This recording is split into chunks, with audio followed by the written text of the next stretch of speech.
Assalamualaikum warahmatullahi wabarakatuh. Alhamdulillahil mu'idil mubdi mu'ti nawali kulla man yastajdi mu'ini man yasuba ila al-usuli thumma as-salatu ma'a salami qad utim ala alladhi u'ti jawamil kalim Muhammadil mab'uthi rahmatal wara wa khari hadin li jami'in man dara. Allahumma la sahla illa ma ja'altahu sahla wa anta taj'alul hazna idza syi'ta sahla. Anak Ustaz yang dirahmati Allah Subhanahu wa taala, beberapa menit ke depan insyaallah taala kita akan berbicara tentang sebuah perkara, sebuah akidah yang kita warisi dari Rasulullah sallallahu alaihi wasallam. Rasulullah sallallahu alaihi wasallam mengajarkan, mendidik umat beliau di atas akidah tersebut. Rasulullah sallallahu alaihi wasallam mengajarkan kepada para sahabat, sahabat mengajarkan kepada tabi'in, tabi'in juga mengajarkan kepada atba' tabi'in. Namun sebelum Ustaz menyampaikan akidah tersebut, Ustaz ingin bertanya beberapa hal. Pertama, dari mana antuna mengetahui tentang kewajiban berpuasa? Jawabannya dari Al-Quran dan Sunnah Rasulullah SAW. Apabila anda telah mengetahui bahwasanya perintah puasa berasal dari Al-Quran dan Sunnah Rasulullah SAW, maka demikian pula perintah salat, perintah haji, perintah berzakat, perintah untuk menjauhi perbuatan zina juga berasal dari Al-Quran dan Sunnah Rasulullah SAW. Namun tidak hanya perkara yang terkait dengan amalan badan Allah perintahkan kita, namun di sana juga ada perkara yang terkait dengan amalan hati yang kita jadikan sebagai akidah kita, sebagai keyakinan kita. Apa amalan tersebut? Di antaranya adalah keyakinan kita tentang keberadaan Allah Subhanahu wa taala.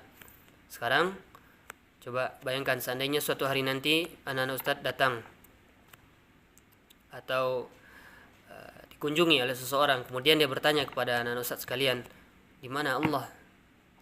Apa yang Anda jawab? Allah berada di atas langit.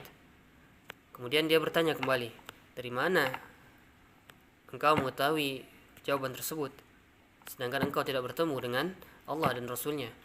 Kemudian jawablah dari 4 perkara yang akan Ustaz sampaikan berikut. Pertama, Anda mengetahui bahwasanya Allah Subhanahu wa taala berada di atas langit dari Al-Quran. Ada banyak dalil dari Al-Quran yang telah dikabarkan oleh Allah Subhanahu wa taala melalui Al-Quran tentang keberadaan Allah yang berada di atas langit. Di antaranya adalah firman Allah Subhanahu wa taala dalam surah Thaha ayat 5. Ar-Rahmanu 'alal 'arsy istawa. Ar-Rahmanu 'alal 'arsy istawa. Ar-Rahman, zat yang Maha Pengasih lagi Maha Penyayang, beristiwa di atas arsy-Nya. Istiwa maknanya adalah tinggi. Secara bahasa Arab, istiwa maknanya adalah tinggi. Di mana posisi Allah tersebut? Allah Subhanahu wa taala itu berada di atas arsy-Nya, tinggi di atas arsy-Nya. Kemudian di ayat lain di surat Al-A'raf ayat 54 juga Allah Subhanahu wa taala berfirman, Inna rabbakumul ladzi khalaqas samawati wal arda fi sittati ayyamin tsumma istawa 'alal 'arsy. Allah Subhanahu wa taala berfirman, sesungguhnya Rabb kalian adalah zat yang menciptakan langit dan bumi dalam 6 hari. Kemudian dia beristiwa di atas arsy. Istiwa tadi sekali lagi Ustaz tekankan maknanya adalah tinggi. Apakah Allah berarti membutuhkan arsy? Tidak, Allah Subhanahu wa taala maha kaya. Allah Subhanahu wa taala tidak membutuhkan satupun dari makhluknya. Ya, kita tidak boleh mengatakan bahwasanya Allah Subhanahu wa taala memerlukan arsy-Nya. Kemudian ada lagi yang bertanya, bagaimana bentuk istiwa Allah tersebut? Bagaimana bentuk Allah tinggi di atas langit?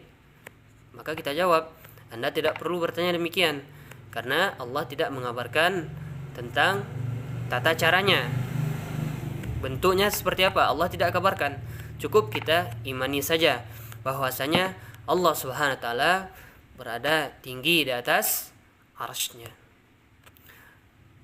Kemudian dari surat Al-A'la, Allah Subhanahu wa taala berfirman, Sabbihisma rabbikal a'la. Sucikanlah Rabb engkau yang maha tinggi. Allah mensifati dirinya dengan Al-A'la, Rabb yang maha tinggi. Apakah tinggi berarti di atas bumi? Tentu tidak. Ada hal yang lebih tinggi lagi daripada bumi. Berarti Allah di atas gunung? Tidak. Ada lebih tinggi lagi di atas gunung. Allah berada di atas langit? Tidak. Malah Allah lebih tinggi lagi.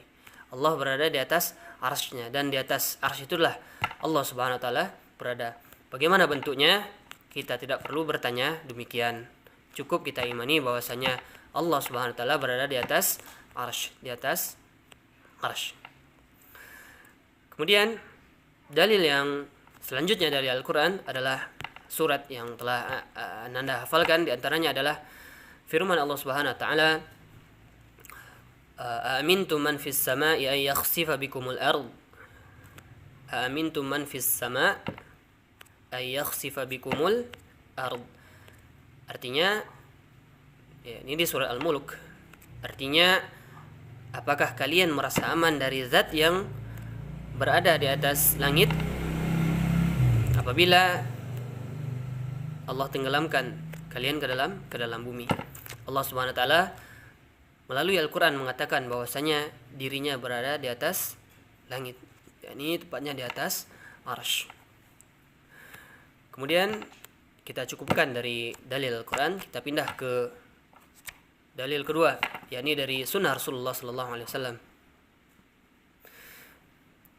Ketika zikir dalam sujud, Rasulullah sallallahu mengajarkan kepada kita untuk membaca zikir subhana rabbiyal a'la. Artinya maha suci Tuhanku yang maha tinggi. Maha suci Tuhan yang Rabb yang maha tinggi. Sini Rasulullah SAW menetapkan bahwasanya Allah memiliki sifat al-a'la, yakni Allah itu maha tinggi.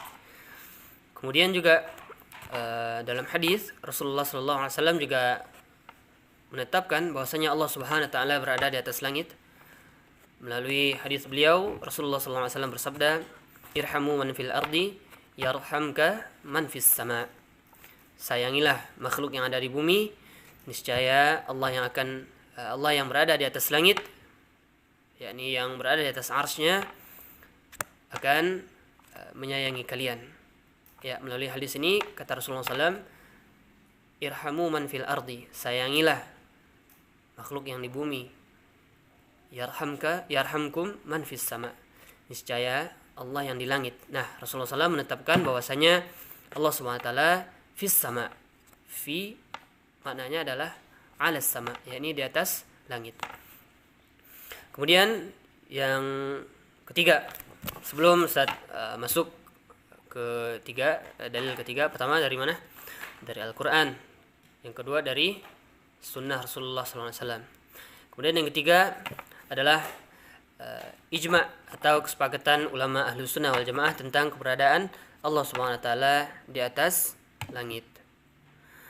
Tidak ada satu huruf pun sebagaimana yang dikatakan oleh ulama kita Syekh Utsaimin rahimahullah, tidak ada satu huruf pun dari kalangan ulama ahlu sunnah wal jamaah yang mengingkari tentang keberadaan Allah Subhanahu wa taala di atas langit. Itu sudah 3 dalilan dari Al-Quran, sunnah, kemudian ijma', kemudian yang terakhir adalah dari fitrah. Ketika Ananda berdoa, kemana Ananda mengangkat tangan? Ke kiri, ke bawah, ke atas? Jawabannya tentu ke atas.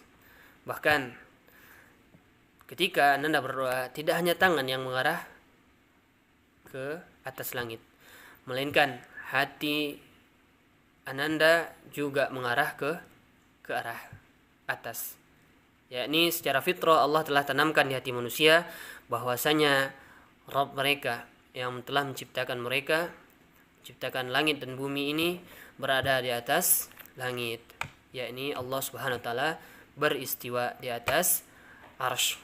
Jadi kesimpulannya, pertama, Allah SWT beristiwa di atas arsy. Istiwa maksudnya adalah tinggi di atas arsy-Nya.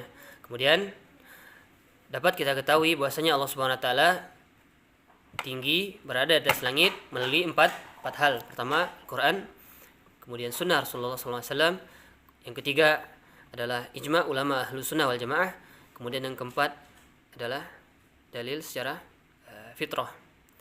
Demikian yang dapat Ustaz sampaikan tentang keberadaan Allah Subhanahu wa taala. Jadikanlah ini keyakinan yang kuat di hati Anda sekalian.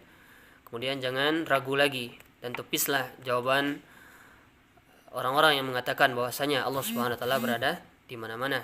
Tidak, Allah Subhanahu wa taala berada di atas langit, yakni beristiwa di atas arsy-Nya. Demikian, subhanakallahumma bihamdika asyhadu an la ilaha illa anta astaghfiruka wa atubu ilaik. Assalamualaikum warahmatullahi wabarakatuh.